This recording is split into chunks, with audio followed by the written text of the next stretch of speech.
নমস্কাৰ, good morning সকলোকে। মই গৈ আছোঁ আজি আমাৰ গাঁৱত এখন দহা আছে।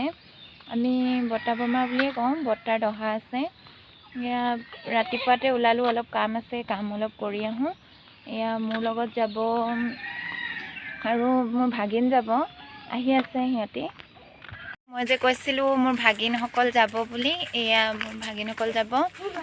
ইয়াৰ কেইজনীমান ভাগিন হয় আৰু এই হৈছে মোৰ লগৰ, তাই হয়।